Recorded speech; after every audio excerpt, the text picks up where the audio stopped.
नमस्कार, आप सभी का स्वागत है भारत 24 पर और मैं हूं आपके साथ पूर्णिमा मिश्रा और हम आपके लिए लेकर आए हैं द जेसी शो। जब दुनिया के कई हिस्से हैं जो युद्ध और अस्थिरता और अविश्वास के दौर से गुजर रहे हों, तब अगर किसी देश की आवाज लगातार संवाद, संतुलन और शांति की बात करे तो दुनिया उसे सिर्फ सुनती नहीं बल्कि गंभीरता से भी लेती है।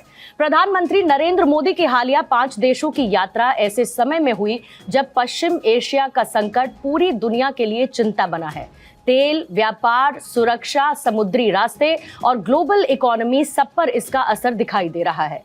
और इसी माहौल के बीच में भारत ने सिर्फ रिश्ते मजबूत नहीं किए बल्कि कई अहम डील्स के जरिए ये संकेत भी दिया है कि भारत आज वैश्विक समीकरणों में एक निर्णायक भूमिका में है।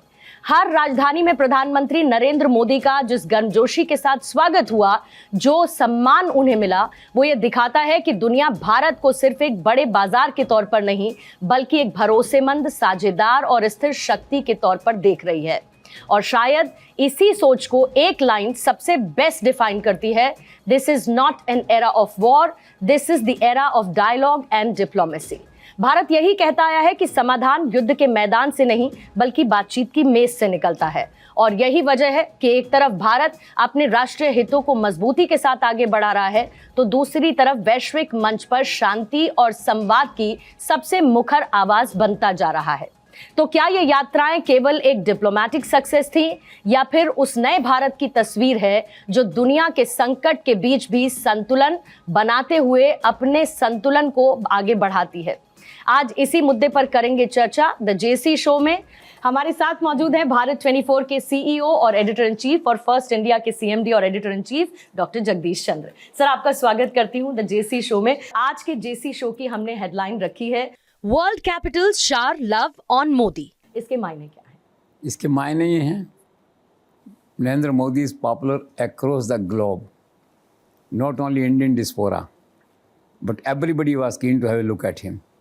जिज्ञासा थी लोगों के मन में, चाहे नॉर्वे में थे, यूएई में थे, नीदरलैंड में थे, किसी कंट्री में भी थे, वहाँ पे जो है तो जिज्ञासा थी मन में देखने के लिए कि नरेंद्र मोदी कौन है।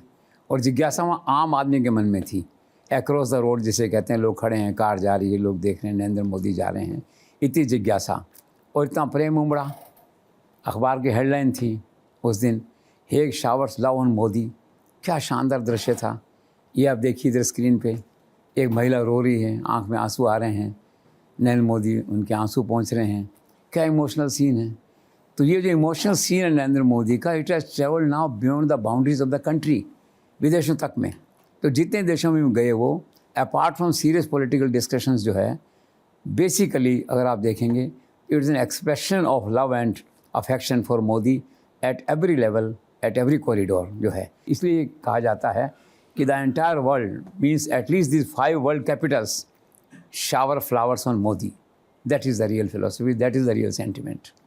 सर, कई लोग ये सवाल कर रहे हैं, खास तौर पे विपक्ष, कि मौजूदा ऊर्जा संकट को देखते हुए भी प्रधानमंत्री नरेंद्र मोदी विदेश यात्रा पे क्यों गए?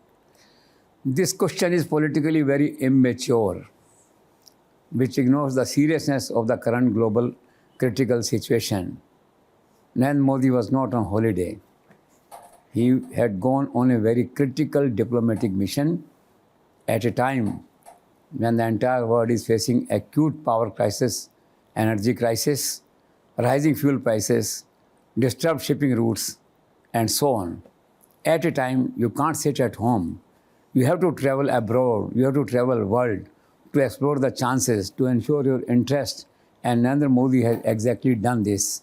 He was not on tourism mission. He was on a critical, serious political and diplomatic strategic mission. As a Prime Minister of the country, he is also to ensure the country's economic interest, economic stability, strategic relationship, and an overall interest of the country as well in the world. So it was a very serious visit which has been knowingly, unknowingly been criticized by the opposition, which is not fair. This criticism is not in the national interest. This is all. Sir, आखिर ऐसा कैसे है प्रधानमंत्री नरेंद्र मोदी बतौर मुख्यमंत्री, बतौर प्रधानमंत्री अपना 24 साल 7 महीने का शासनकाल अभी तक उनका हो चुका है और उसमें एक भी छुट्टी नहीं लेते हैं? ऐसा है, ये सच है, विचित्र किंतु सत्य। देखिए, मुझे लगता है राजनीति के अलावा उनके पास कुछ है ही नहीं। एक व्यक्ति ने कहा कि आप क्या क्या चीज़ जानते हो। नरेंद्र मोदी के लिए कहा जाता है is a brilliant politician and then economist then administrator. तो बेसिकली क्या सारी बातें राजनीति से सिस्टर कंसर्न है। तो 24/7 पॉलिटिकल और थिंकिंग और विकसित भारत की कल्पना इन कामों में रहते हैं। दैट वे जो है, तो इसलिए छुट्टी लेने का कोई सवाल ही नहीं उनके जीवन में। गुजरात में तो छोटे से कमरे में रहते थे, यहाँ भी उनका वर्किंग ऐसा है, रात को मैं समझता हूँ शायद 2 बजे सोते होंगे, फिर उठ जाते हैं 6-7 बजे। दैट वे तो कर्म में उनका जीवन है। इन ए वे आप कह सकते हैं छुट्टी का कोई सवाल नहीं। तो मैं तो इस थ्योरी से प्रभावित हूँ और इस बात को सच मानता हूँ कि 25 सालों में उन्होंने कोई छुट्टी नहीं ली कामकाज से। I believe this. सर, मैंने हमेशा देखा कि प्रधानमंत्री नरेंद्र मोदी क्राइसिस के दौरान एक ऑल्टरनेट ढूंढने की कोशिश करते हैं और ढूंढते भी हैं, कोरोना से लेकर अब तक। तो सर, अभी जो यूएई की यात्रा हुई इस एनर्जी क्राइसिस के दौरान, ये यात्रा को आप कैसे देखते हैं सर? ये यात्रा उसी का पार्ट थी, to find alternatives, to look at alternatives के रिसोर्सेज क्या क्या हो सकते हैं, किन किन कंट्रीज से गैस आ रहा है, किन किन कंट्रीज से पेट्रोल आ रहा है, कहाँ कहाँ नए रिसोर्सेज हो सकते हैं, और कल को पेट्रोल नहीं आए तो फिर क्या करेंगे। अभी सेक्रेटरीज़ की मीटिंग थी, मिनिस्टर्स भी थे, उसने साफ तौर पे कहा कि you have to explore the possibilities of other resources. और क्या 200 पेट्रोकेमिकल प्रोजेक्ट जो है हम खड़े कर सकते हैं कि नहीं अगले साल में। तो क्या 24 घंटे वो विकल्प ढूंढते हैं। पर्पज़ ये कि हारना नहीं है, सिचुएशन को फेस करना है, एक्स नहीं तो वाई, वाई नहीं तो जेड। तो he is to find solution alternative to every crisis and the moment he is doing the same exercise. Sir, अभी एक कार्ड कॉन्फ्रेंस में रूबियो जब आए यहाँ पर अमेरिका से भारत, तो रूबियो का ये कहना था कि भारत को जितना भी तेल चाहिए वो हम देने को तैयार हैं। तो इस पूरे एनर्जी क्राइसिस के दौरान ट्रंप की इतनी उदारता भारत के लिए, इसको कैसे देखते हैं सर? यह नरेंद्र मोदी का चमत्कार है, जैसे कहते हैं उनका जादू जो है सिर चढ़ के बोलता है, मोदी मैजिक है। और फिर वही बात है कि मोदी है तो मुमकिन है। ट्रंप का प्रतिनिधि ऐसा कह रहा है, क्राइसिस में आके इतना बड़ा एश्योरेंस आपको दे रहा है। कूडोस टू नरेंद्र मोदी इसे कहते हैं। उनकी डिप्लोमेसी की सक्सेस है कितनी बड़ी। वो कह रहा है कि जितना भी आपको तेल चाहिए हम देंगे। कितनी बड़ी बात है आज के क्राइसिस के माहौल में जो है। It's a major achievement of Narendra Modi as the prime minister कि अमेरिका आगे बढ़ के, ट्रंप आगे बढ़ के अपने विदेश मंत्री की मार्फत जो है इतना बड़ा ऑफर, इतनी बड़ी उदारता आपको दिखा रहा है। प्राउड ऑफ द नेशन कहते हैं इसे, proud of the country and then proud of Narendra Modi. Sir, क्या सच है कि प्रधानमंत्री नरेंद्र मोदी की डिप्लोमेसी का सारा फोकस अर्थव्यवस्था पर है? Has diplomacy now become economy driven? Absolutely. ये तो पिछले 5-6 साल से देख रहा हूँ खास करके। और नरेंद्र मोदी ने वक्त को पहचाना है। जी। ही इज़ आल्सो रिकॉग्नाइज कि अब जो है इकोनॉमी है ना has taken a front seat and then politics comes. और सारे संसार की राजनीति जो है, ट्रंप ने भी ऐसा ही किया जो नरेंद्र मोदी कर रहे हैं। तो that way Narendra Modi and Trump are on the same page कि जो इकोनॉमी है, इकोनॉमिक प्रिंसिपल्स हैं, जो कंट्री की पॉलिटिकल रिलेशनशिप है, डिप्लोमेटिक रिलेशनशिप है, उसको इकोनॉमिक इश्यूज ड्राइव करेंगे। On this point Modi and Trump are on the same page, but certainly Modi has realized. So during this visit also he has ensured that his diplomacy is driven on economic parameters. This is all.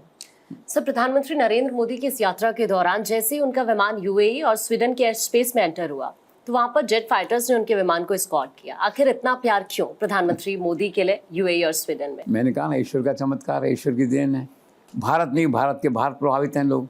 आप देखिए, ये तो अद्भुत था। एक बार तो मुझे लगा अगर नरेंद्र मोदी को पहले सूचना हुई तो अच्छी बात है, नहीं तो वो भी हैरान होंगे कि ये क्या हो रहा है। फाइटर जेट साथ साथ चल रहे हैं दोनों जो है। स्वीडन में यही हुआ और यूएई में यही हुआ। तो मतलब नरेंद्र मोदी के संबंधों का चमत्कार है, अद्भुत बात है।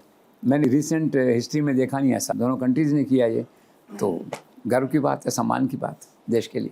सर, आखिर यूएई जैसे मुस्लिम राष्ट्र में इतना सम्मान? यस, ये एक और चमत्कार है। आप देखिए, अनबिलीवेबल। 9 मुस्लिम राष्ट्र तो उन्हें अपना सर्वोच्च पुरस्कार दे चुके हैं। Narendra Modi has डिफाइड that theory कि मुस्लिम्स उनके साथ नहीं है, अलग मानते हैं अपने से। वो थ्योरी आज ख़त्म है। 9 मुस्लिम राष्ट्र उनको सम्मानित कर चुके हैं। और आप देखिए ना, अभी आए थे राष्ट्रपति यूएई के 2.5 घंटे के लिए, सीधे गए नरेंद्र मोदी के घर पे, बात की चले गए। मालूम नहीं क्या बात हुई ऐसी, क्यों आए थे 2.5 घंटे के लिए, ऐसे ये गए 3 घंटे के लिए वहाँ पे करके आ गए। तो आप देखिए, इसे कहते हैं क्या वेवलेंथ है आपस में, क्या केमिस्ट्री है यूएई प्रेसिडेंट और नरेंद्र मोदी के बीच में। सो मुस्लिम राष्ट्र वाली थ्योरी पीछे रह गई है। अब तो Narendra Modi equally popular among all countries including Muslim Nations. Sir, in totality प्रधानमंत्री नरेंद्र मोदी की इन 5 देशों की यात्रा से क्या मिला भारत को?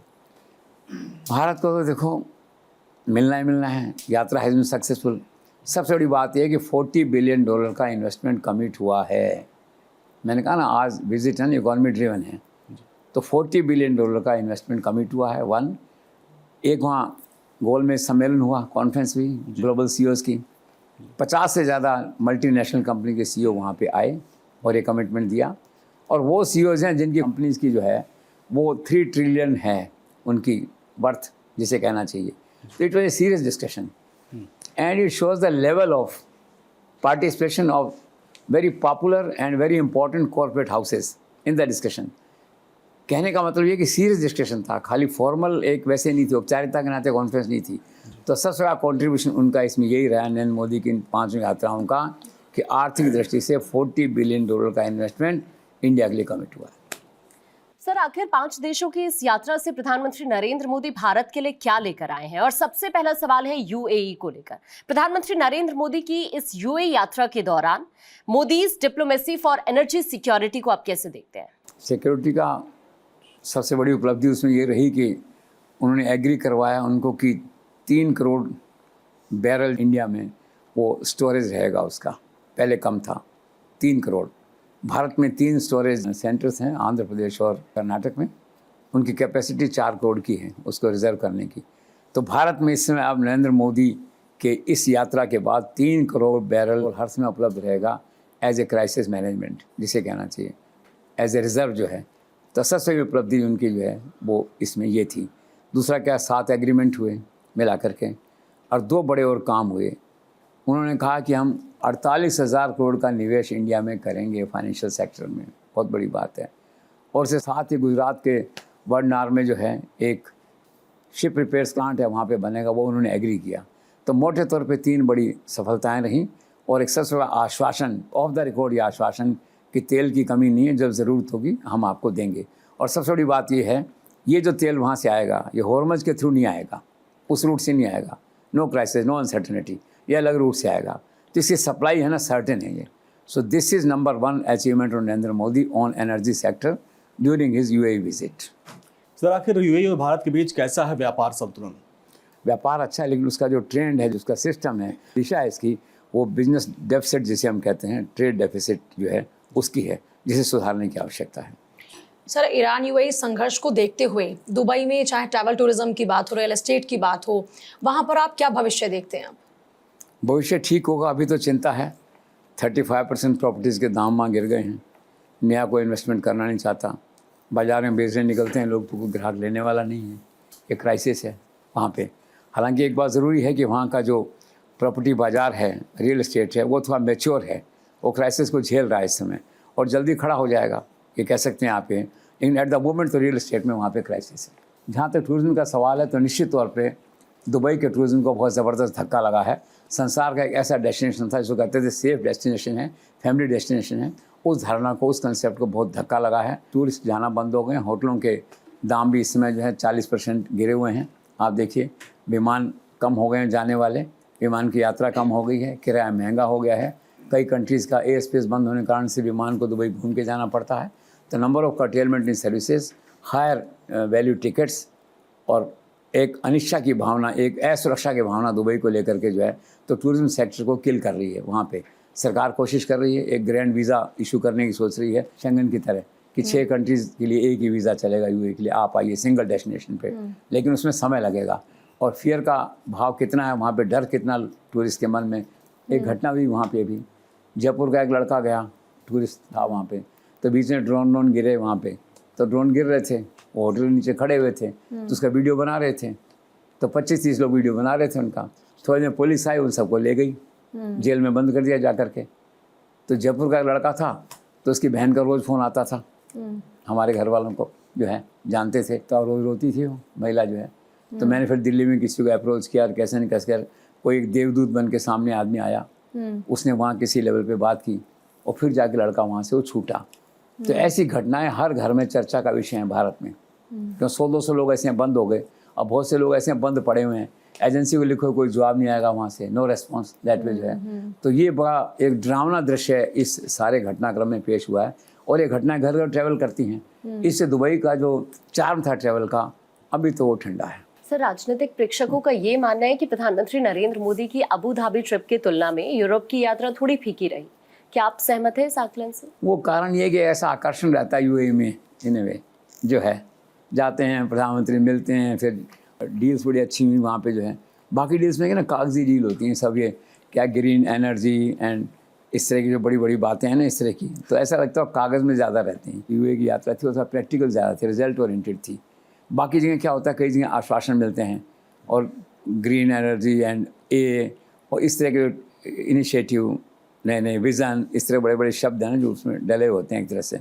तो ये जो थी यथार्थ के निकट थी थोड़ा, तो इसलिए लोगों को ऐसा लगा कि this visit are more real and more beneficial and more popular. Sir, अभी जो एनर्जी क्राइसिस भी चल रहा है, तो प्रधानमंत्री नरेंद्र मोदी ने राष्ट्र को संबोधित किया, देशवासियों को एक 7 सूत्रीय प्लान बताया कि क्या करना चाहिए। तो आपको लगता है इसकी सक्सेस कैसे है, इसकी सफलता को कैसे देखते इसकी हैं? सक्सेस बहुत ज़बरदस्त रही। पूरे देश, सरकारी लोगों को छोड़ दो कि कोई लोग साइकिल पे जा रहा है, कोई कुछ कर रहा है, उसमें आम आदमी सोचता है कि अरे लोग ड्रामा कर रहे हैं, ठीक है। तो सरकारी पक्ष को छोड़ दो आप कि किसने कारें घटा दी, क्या कर दिया, क्या नहीं कर दिया। मैं आम जनता की बात कह रहा हूँ, आम जनता पे इसका असर है। नरेंद्र मोदी ने कहा कि सोना मत खरीदो, ठीक है, उसका असर है। कल मुझे कलकत्ता से एक सज्जन मिलने आए थे, उनका ये ज्वेलरी का व्यापार है, तो मुझे कल ही मालूम पड़ा कि उनका ज्वेलरी का व्यापार है। तो उन्होंने कहा हम लोग अभी तो बहुत निराश हैं। मैंने कहा क्या हुआ? उनका प्रधानमंत्री की अपील हो गई सोना मत खरीदो, लोगों ने सोना खरीदना बंद कर दिया है। तो उन्होंने कहा मेरे शोरूम पे 4-4 करोड़ की सेल एक दिन में हो जाती थी, अब कितनी है? अब 10 लाख रुपए सेल हो रही है, कि 15 लाख सेल हो रही है। इसी एक घटना से पता लगता है नरेंद्र मोदी की अपील का कितना असर है जनता में, लोगों में जो है। तो दैट इज सक्सेस, अपील का असर है जो है। तो सर, जैसे पेट्रोल डीजल बचाने की जो अपील प्रधानमंत्री मोदी ने की है, तो इस पर इतनी राजनीति देश में क्यों है? भाजपा वर्सेस कांग्रेस क्यों हो चुका है? ये अनफॉर्चुनेट है। आज क्या भारतवासी ने होकर टुकड़ों में बट गया है।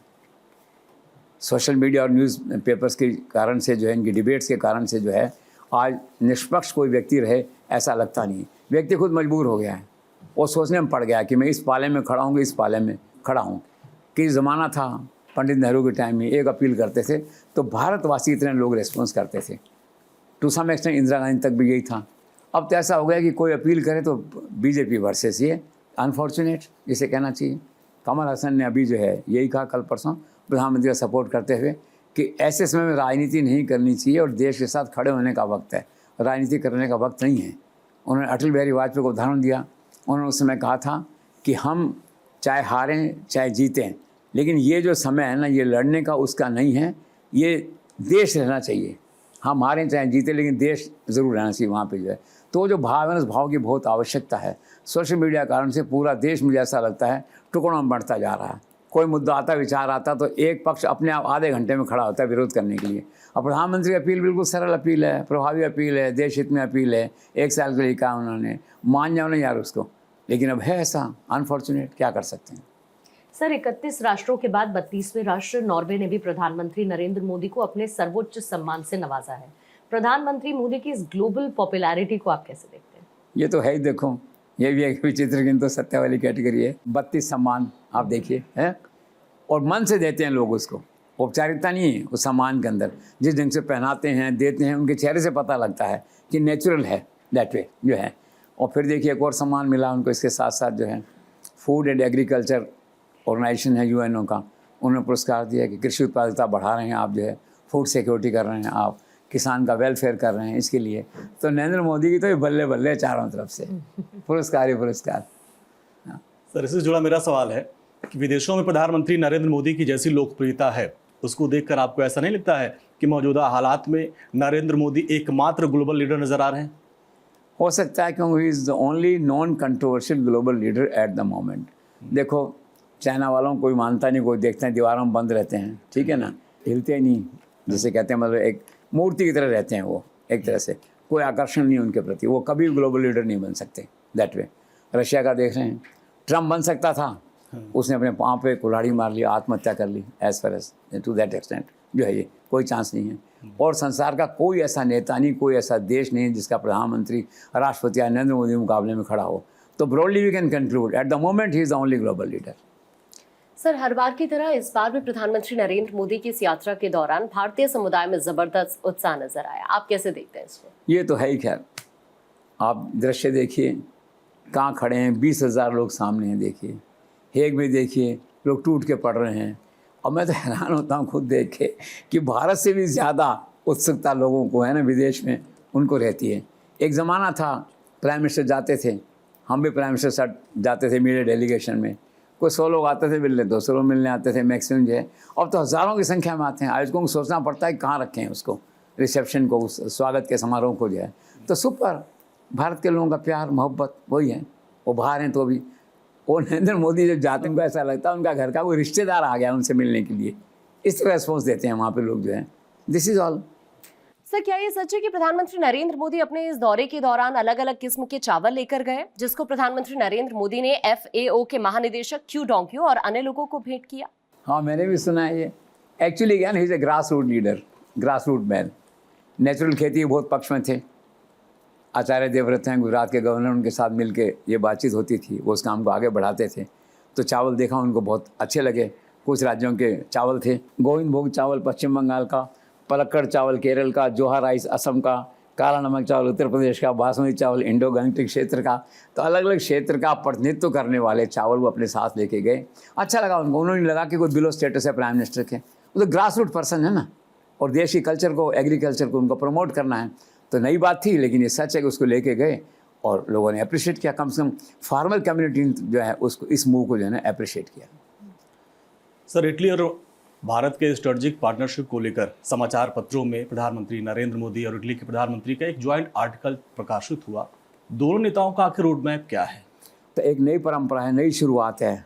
मेरे ख्याल से नरेंद्र मोदी के यहाँ से शुरुआत है ये, कि यात्रा से पहले दोनों राष्ट्रों के प्रमुख जो हैं एक समाचार पत्रों को इस तरह का जारी करें अपना विचार, अपना भाव, जिससे एक रोड मैप का पता लगे पूरी दुनिया के, हम लोग कहाँ जा रहे हैं, क्या करने जा रहे हैं वहाँ पे जो है। तो ये जो मेलोनी के साथ इटली के प्रधानमंत्री के साथ जो जॉइंट आर्टिकल छपा, सबसे बड़ी उसमें बात कही गई कि now we are turning to a special strategic partnership. पहले सिंपल थी, ये हम इसकी तरफ जा रहे हैं वहाँ पे जो है। एक तो ये कहा, दूसरा कहा कि हम दोनों देश मिल के काम करना चाहते हैं, अपने विज़न को शेयर करना चाहते हैं आपस में जो है, और जो समस्याएं हैं हमारी उनको हम बैठ के हल करेंगे और डेवलपमेंट के रास्ते हम दोनों साथ चलेंगे। अगले 5 साल का रोड मैप हमारा ये है।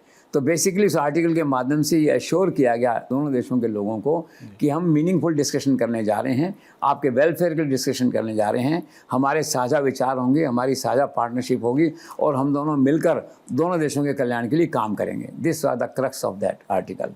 सर, भारत में भी और भारत के बाहर भी प्रधानमंत्री नरेंद्र मोदी के करोड़ों प्रशंसकों में प्रधानमंत्री मोदी और मेलोनी की मुलाकात को लेकर खासी दिलचस्पी रहती है। आप कैसे देखते हैं इस फिनोमेना? ये भी कुदरत का एक चमत्कार है। इस बार भी वही हुआ जो उन्होंने वायरल किया, सेल्फी लेकर के वहाँ जो है कितने करोड़ लोगों ने देखा।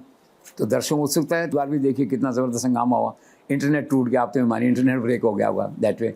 तो ये एक सच है कि न केवल भारत में, विदेशों में भी मीटिंग है उनकी, या उनका जो वहाँ मिलने का एक जो क्रम है, उसको देख करके बड़ी ज़बरदस्त उत्सुकता रहती है। और वो उत्सुकता इस बार इस बात को लेकर प्रमाणित हुई कि करोड़ों लोगों ने उसको देखा, उस सेल्फी वीडियो को करोड़ों लोगों ने देखा। सर, आखिर क्या है प्रधानमंत्री नरेंद्र मोदी की ये डिजिटल डिप्लोमेसी और प्रधानमंत्री नरेंद्र मोदी और मेलनी की ये मेलोडी सेल्फी इतनी वायरल कैसे हो गई? एक्चुअली क्या, नरेंद्र मोदी की डिजिटल डिप्लोमेसी नहीं है ये, और ये जो दोस्ती है, जो रिलेशनशिप है, ये एक वैसे प्रेम प्रसंग जैसी नहीं है। ये सोशल मीडिया की एक क्रिएट की हुई वो खूबसूरत रचना है, जिसमें दोनों एक तरह से नायक नायिका की भूमिका में सोशल मीडिया इसको देखता है, उसका प्रचार करता है इंस्टाग्राम पे, और करोड़ों लोग इसको देखते हैं। तो एक अलग तरह की दोस्ती है, एक अलग तरह का जिसे कहना चाहिए रिश्ता है। संसार की सबसे सुंदर डिजिटल प्रेम कहानी है, जिसको इतने लाइक्स और इतना रेस्पॉन्स उसको मिलता है। और वैसे क्या है कि रिलेशनशिप दोनों में नेचुरल है। आप देखिए नीले सूट में नरेंद्र मोदी कितने हैंडसम और कितने स्मार्ट लग रहे हैं, और उनसे ज़्यादा खुशी जो है ना मेलोनी के चेहरे पे है। वो तो इतनी खुश है, 100 साल बाद जैसे कोई मित्र मिलने आया हो, उसके चेहरे पे इतनी खुशी है। हर मोमेंट पे, जितना जो मोमेंट आप देख रहे हैं उसके अंदर जो है, आप देखिए ना कि कितने लोगों ने, 10 करोड़ लोगों ने, 100 करोड़ लोगों ने, कितनों कोई अंदाज़ा नहीं, अनुमान नहीं। इंटरनेट ब्रेक हो गया उसके अंदर जो है। तो है ये रिलेशनशिप ऐसी। Then sir, how would you like to explain #Melody? Hashtag melody में ये है कि पहला जो उसका भाग है वो तो मेलोनी के प्रथम नाम का है, सेकंड नरेंद्र मोदी के सेकंड नाम क्या है, तो मिल के क्या है कि वो ये हैशटैग बन गया और हवा में उड़ गया आकाश में, जैसे उड़ता है एक तरह से, बिल्कुल उड़ान भरी इसने, दैट वे कहना चाहिए जो है ये। और पॉपुलरिटी देखिए उसकी आपके 100 मिलियन क्रॉस कर गया। आज संसार का कोई ऐसा नेता है जिसका कोई वीडियो 100 मिलियन क्रॉस कर जाए? असंभव। तो I think Meloni is lucky to have the company of prime minister Narendra Modi, उसको इतना प्रचार मिलता है उनके कारण से।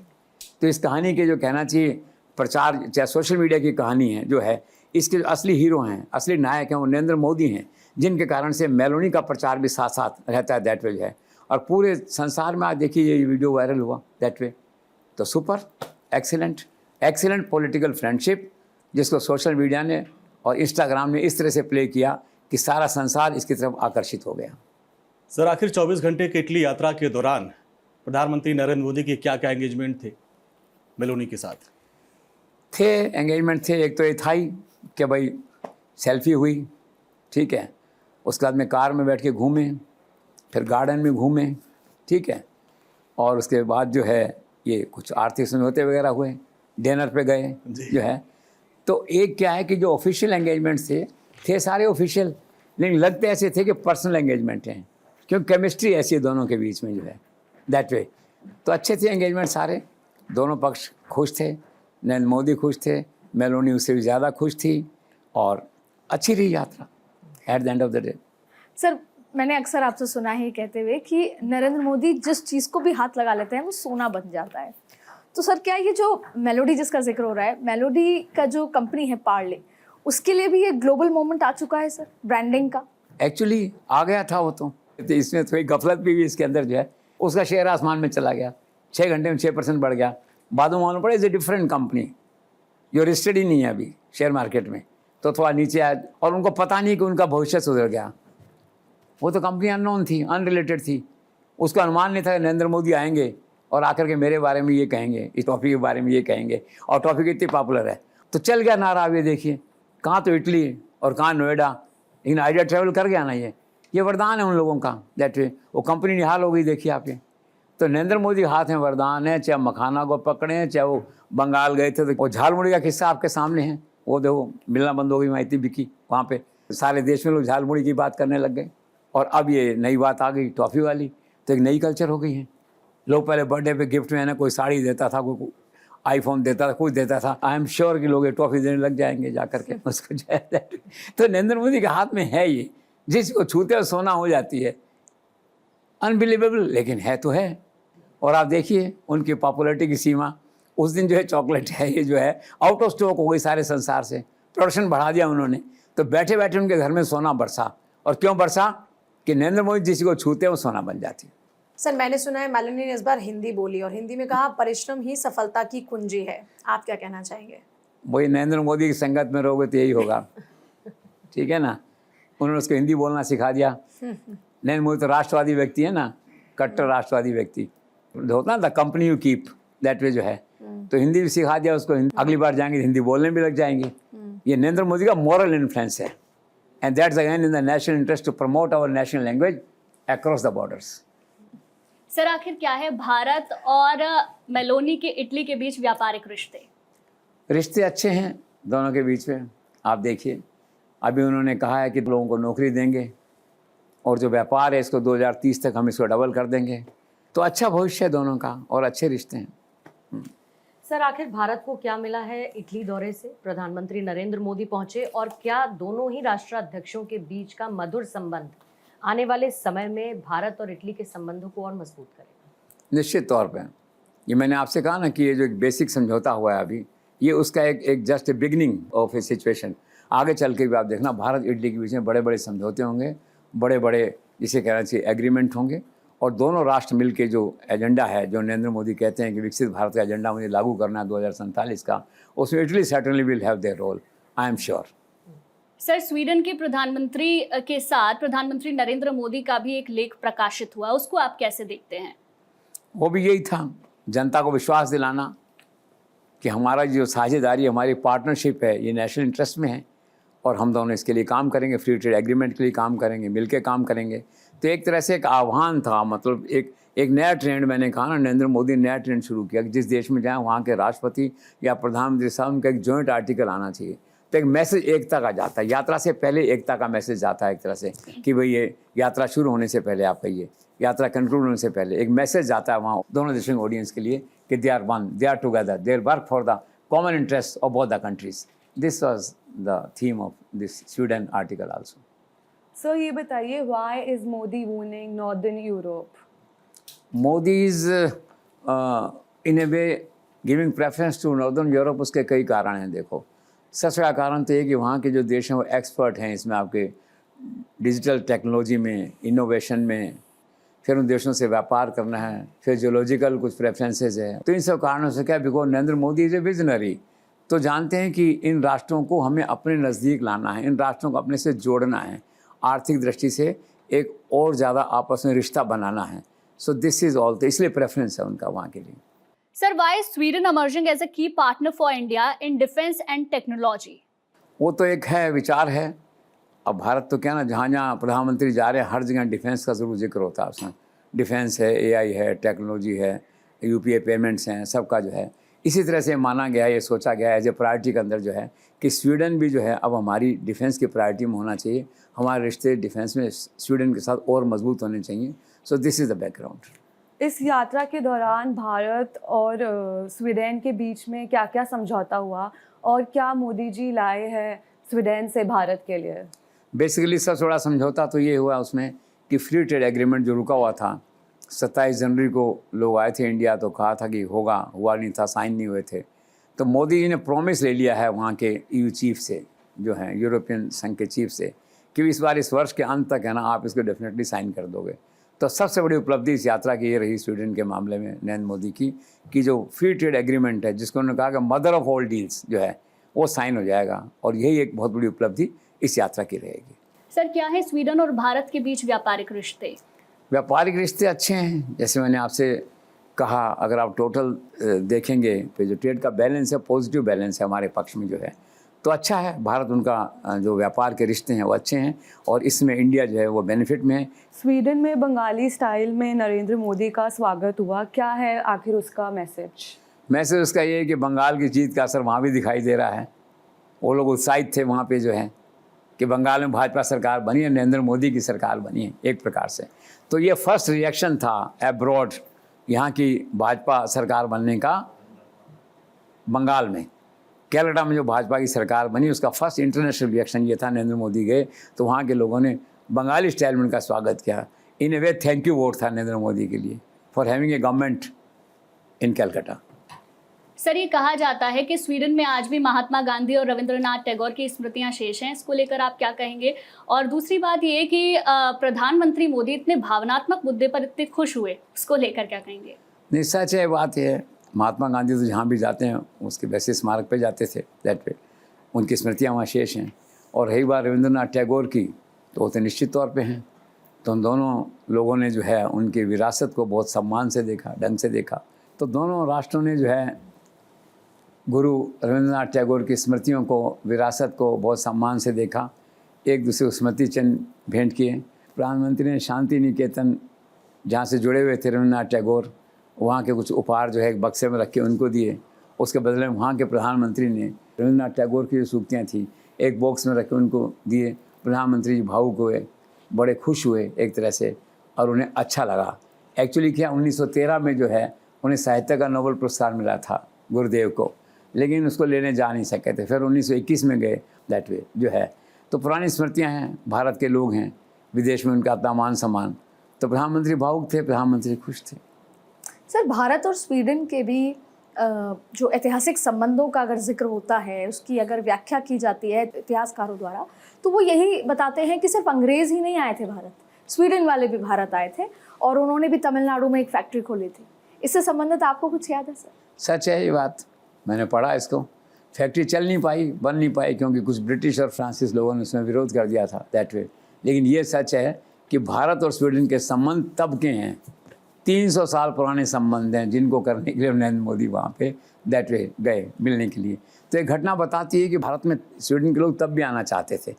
तो दोनों देशों के बीच में एक सांस्कृतिक संबंध है, ऐतिहासिक संबंध है। इस घटना का यही मैसेज है। ओस्लो में नीदरलैंड्स के 39 वर्ष यंग प्राइम मिनिस्टर को देखकर आखिर क्या कहा मोदी जी ने? नरेंद्र मोदी वाज क्या कहते हैं, थ्रिल्ड, एंथुजियास्टिक, दैट वे जिसे कहना चाहिए।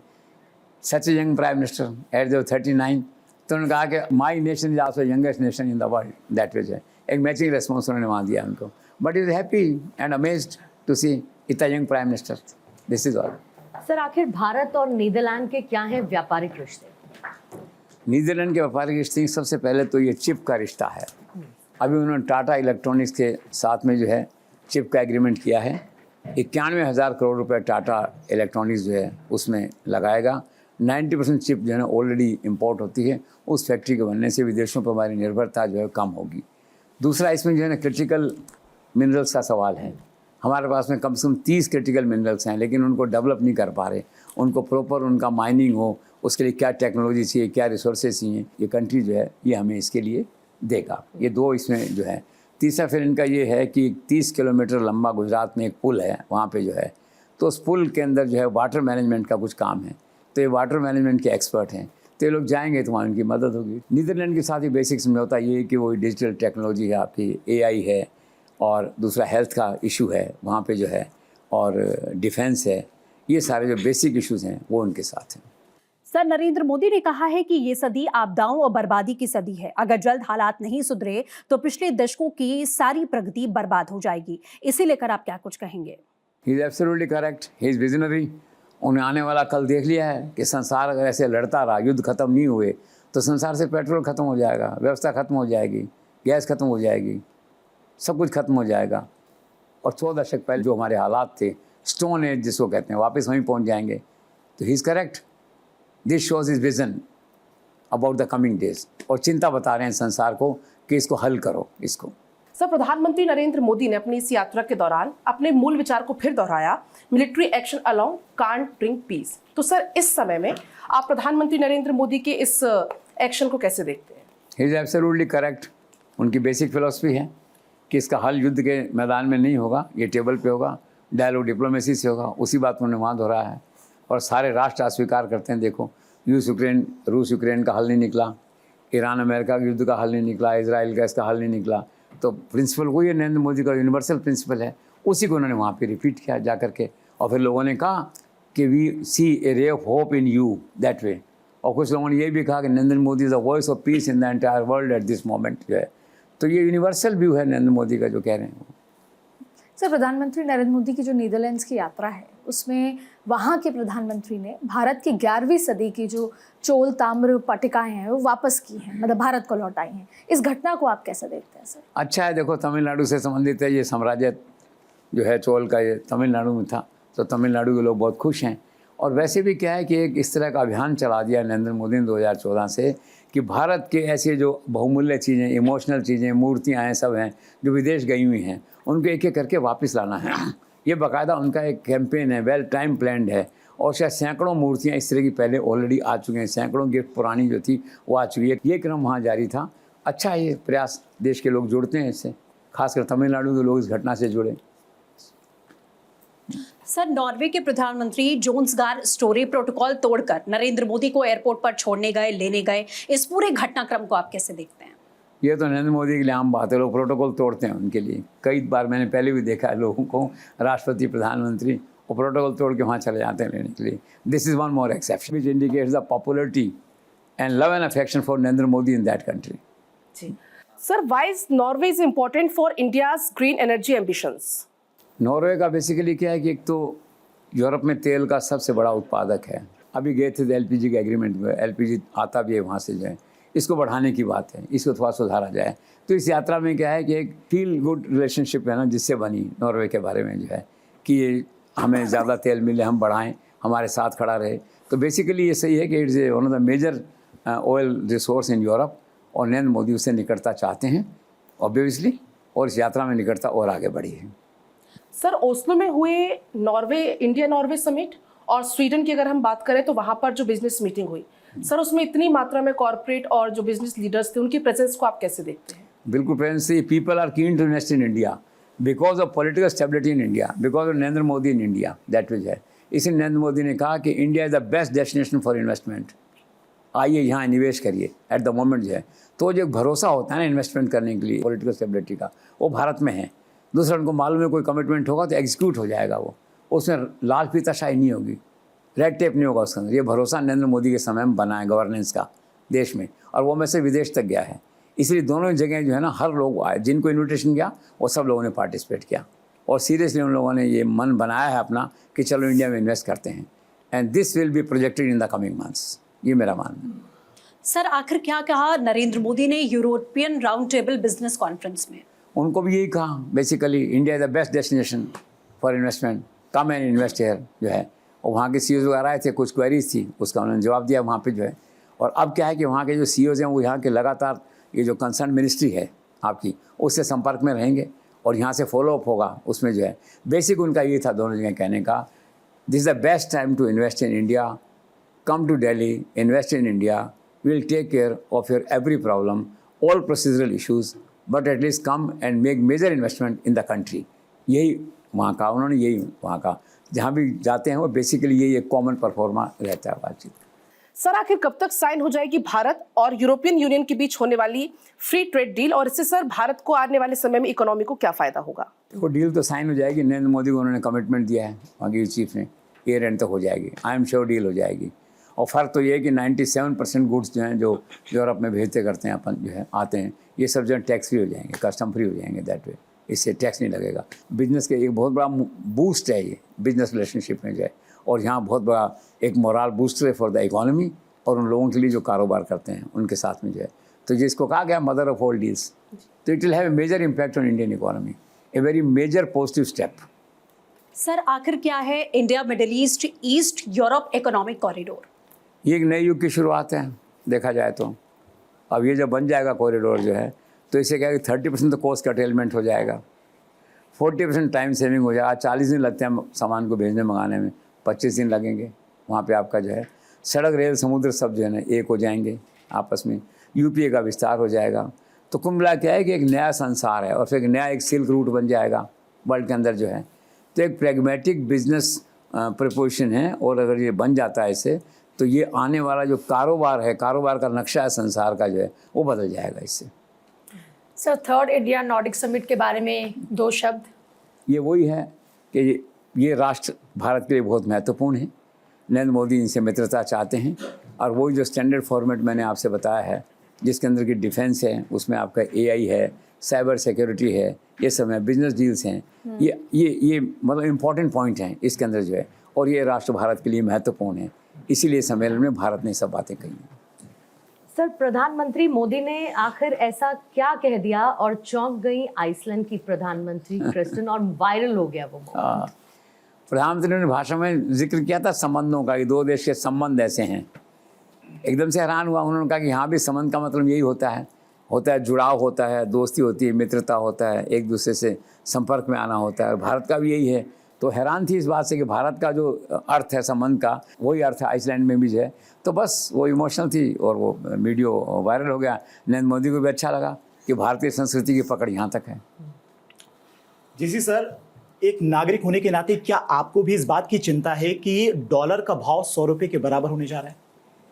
मुझे इसकी चिंता नहीं, क्योंकि ये सब चीज़ें जो है ये एक वो टोकन है, एक तरह सिंबॉलिक होती हैं केवल। आप ये मान लीजिए, ये दाम रोज़ उठते हैं, रोज़ कम होते हैं, शेयर मार्केट है ना, आज जाएगा ठीक हो जाएगा। तो जैसी सिचुएशन ठीक होगी, पॉलिटिकल सिचुएशन ठीक होगी, ये दाम वापस ठीक हो जाएंगे, रुपया ठीक हो जाएगा, पेट्रोल का दाम ठीक हो जाएगा, और जो कुछ आज स्केर्सिटी है कहीं गैस वैस की, तो वो नहीं रहेगी वह। तो समय के साथ साथ होता है, ये स्थायी नहीं है, मेरा मतलब कहने का जो है। तो 100 रुपये से क्या 125 हो जाए तब भी कोई फ़र्क नहीं पड़ने वाला। क्यों कि ये सामान्य परिस्थितियों में नहीं हो रहा है, ये असाधारण परिस्थितियों में हो रहा है। और जैसे असाधारण परिस्थितियाँ सामान्य परिस्थितियों में कन्वर्ट हो जाएंगी, ये सब स्थितियाँ सामान्य हो जाएंगी। चिंता की बात है, लेकिन बियॉन्ड ए पॉइंट चिंता नहीं करनी चाहिए। जीसी सर, आज के शो में ट्रम्प को लेकर कोई बात नहीं हुई। आखिर दुनिया के राष्ट्रपति, खुद को समझने वाले ट्रम्प का क्या हाल है, क्या है उनका मूड? अब ट्रम्प तो एक क्या कहना चाहिए, एक प्रॉब्लम है, दैट इज इतने उनके बयान आते हैं। अब तो कई बार ये मन करता है लोगों का ब्लॉक कर दो उस साइट को जहाँ से उनको आ रहे हैं ये सब जो है। सुबह बयान आएगा हम हमला करने की सोच रहे हैं, शाम को आएगा फिर हमने विचार स्थगित कर दिया है, धमकी फिर देंगे, मतलब इतना ज़्यादा किरकिरी हुई है इंटरनेशनल डिप्लोमेसी, जो इतिहास कभी उन्हें माफ़ नहीं करेगा। डिप्लोमेसी का एक स्टैंडर्ड होता है, एक स्टेटमेंट का एक स्टैंडर्ड होता है, कमिटमेंट होता है, एक भावना होती है। उन सब को जिसे कहना चाहिए बुल इन चाइना शॉप जो कहते हैं, जिस तरह से उसने उन्हें बिल्कुल बर्बाद कर दिया। Sanctity of words has gone totally जो है। और वो क्या कर रहे हैं आप देखिए, सीनेट ने अधिकार छीन लिए उनके, तो मानते नहीं, कहते हैं वीटो पावर है। पहले सुप्रीम कोर्ट ने कह दिया टैरिफ नहीं लगा सकते, उनको नहीं माना, उनकी आलोचना कर दी, कंटेम्प्ट कर लिया। तो वहाँ तो कुछ ऐसा हो गया है कि कुछ अलग तरह का राज हो गया अमेरिका में, ऐसा लगता है कि सीनेट की नहीं चल रही। और आज मैंने देखा फिर से नया हमला करने की तैयारी कर रहे हैं ईरान के ऊपर। सीनेट ने मना कर दिया, फिर भी उसी काम को कर रहे हैं। इसी बीच में एक डेवलपमेंट ये था शायद पढ़ा कि उनकी लड़कियों को थ्रेट वेट आई है किसी तरह से, तो दैट्स अनफॉर्चुनेट। ये सब तो नहीं होना चाहिए। लेकिन ट्रम्प क्या है, ट्रम्प इज़ बियॉन्ड एक्सप्लेनेशन, जिसे कहना चाहिए ट्रम्प इज़ बियॉन्ड डिफाइन जो है। और सारा संसार दुखी है दैट वे। और देखो एक व्यक्ति के कारण से आज गांव का चूल्हा भी जलता है, उसको भी प्रभावित हो रहा है। अब मैं नोएडा से आ रहा था यहाँ से, एक जगह जो डोसा वोसा बनाते हैं ठेले वाले, पानी पूरी बनाते हैं, भेलपूरी बनाते हैं ऐसे, तो मेरा मन हुआ चलो यार इधर से थोड़ा खा के चलते हैं। गया वहाँ पे, उसने कहा बंद हो गया कि वहाँ गैस महंगी हो गई, तो 2 ठेले बंद हो गए। ये शुरुआत है। तो नरेंद्र मोदी क्या करें, कितना करें, एक लिमिट है ना। इसलिए बार बार कहते हैं वो आने वाला कल सीरियस है, चिंता बताते हैं। कैबिनेट मीटिंग हुई, उसमें चिंता बताई उन्होंने जो है। तो ये सारा संसार एक व्यक्ति के इररेस्पॉन्सिबल एटीट्यूड के कारण से बर्बाद हो रहा है, प्रभावित हो रहा है। और ये कब तक होगा कहा नहीं जा सकता। इसका इंतज़ार है कि शायद कभी समझौता हो जाए तो सब स्थितियाँ नॉर्मल हो जाएंगी वापस, जिसे कहते हैं। और समझौता नहीं हुआ और वो डिफाइंड रहा, उसने सीनेट को भी नहीं माना, तो let's see finally where it ends. A serious concern. तो सर, प्रधानमंत्री मोदी की इस यात्रा और ट्रंप की चीन यात्रा को आप तुलनात्मक दृष्टि से कैसे देखते हैं? देवर इन कमांड चाइना। एक तरह से यात्रा ब्लफ थी ट्रंप के लिए देखा जाए तो। Trump only lost. जो बॉडी लैंग्वेज थी चाइनीज़ प्रेसिडेंट की और चाइना के डेलीगेशन की, और थोड़ा सा व्यंग था उसके अंदर कि आए हैं फिर डील करने। ओके बताओ क्या है, देखते हैं, करेंगे, दैट वे जो है। तो ट्रंप ने अपने को छोटा महसूस किया होगा, अमेरिका के नागरिकों ने अपने आप को छोटा महसूस किया होगा उस दिन जो है। Chinese president prevailed upon him like anything जो है, और फिर कुछ परिणाम नहीं निकला। चाइना को मालूम था कोई परिणाम निकलेगा, बातें होंगी केवल, कोई डील साइन नहीं हुई। 2 दिन तक 6-6 घंटे मीटिंग हुई, कोई डील साइन नहीं हुई। तो they are just amused on Trump. तो कुल मिला के जो है Trump loss the ground and Chinese prevailed upon him. Sir, विदेश यात्रा से लौटते ही प्रधानमंत्री नरेंद्र मोदी ने 21 मई को काउंसिल ऑफ मिनिस्टर्स की बैठक की और बहुत ज़्यादा उम्मीदें इस बैठक से थी, पॉलिटिकल सर्कल में भी और अदरवाइज भी बहुत चर्चा में था कि क्या कुछ होगा। तो आपको लगता है कि अब बैठक हो चुकी है, 4.5 घंटे चली, यहाँ पर केंद्रीय मंत्रिमंडल में कोई बदलाव हो सकता है? दूसरा ये कि एक मोस्ट अवेटेड संगठन में भाजपा के बदलाव हो सकता है, और क्या कुछ राज्यों के मुख्यमंत्री भी बदले जा सकते हैं? आपके 2 प्रश्न हैं। पहला है कि बैठक में क्या हुआ, कैसी थी। It was a very serious cabinet meeting, council of ministers जिसे कहना चाहिए। नरेंद्र मोदी ने 2 टूक कहा, विकसित Bharat 2047 is not a slogan, it's a commitment, और हमें इसको पूरा करना है। इसके बाद में वहाँ जो है प्रेजेंटेशन हुए, 9 मंत्रालयों ने प्रेजेंटेशन दिए। कुछ मंत्रालय इंपॉर्टेंट, उनका वैसे दैट वे रिव्यू हुआ। एक तरह से मिड टर्म रिव्यू था सरकार का ये। तो कहा गया कि 2 साल में जो है ये आपने क्या किया है, मतलब, और क्या आपने फैसले लिए, उसका क्या पब्लिक इम्पैक्ट रहा, और अगले समय में आप क्या फैसले लेने वाले हैं। इसके साथ ही फिर ये कहा कि जो सुधार आपने किए हैं उनको 3 श्रेणियों में बांटा। उन्होंने कहा एक तो कानून में कौन से बदलाव आपने किए हैं, रणनीति में कौन से बदलाव किए हैं, और इन बदलावों का क्या असर है, और काम करने के तरीके में क्या बदलाव आपने किए हैं। बड़ा सीरियस डिस्कशन था, सीरियस था सारा का सारा रिव्यू है। 2 मंत्री सीनियर लोग नहीं थे, राजनाथ सिंह और JP नड्डा विदेश सरकारी काम से गए हुए थे। दैट वाज है, it was a very serious discussion. पहली बार जो है ऐसा लगा लोगों को जो भाग लिया मंत्रियों ने कि वाकई हमारा सीरियस रिव्यू जो है ना हो रहा है। तो this was a 100% successful meeting by the prime minister. Second, जो आपने कहा कि क्या इसके बाद मंत्रिमंडल में फेरबदल और ये होगा, तो ये बात तय है कि इस बैठक में जो 5 वर्स्ट परफॉर्मर्स हैं और 5 जो टॉप बेस्ट परफॉर्मर्स हैं, वो मैंने सुना उनका आइडेंटिफिकेशन शायद प्राइम मिनिस्टर के लेवल पे हुआ बताया, दैट वे जो है। तो अगला मंत्रिमंडल विस्तार होगा तो इसको उसमें ध्यान रखा जाएगा।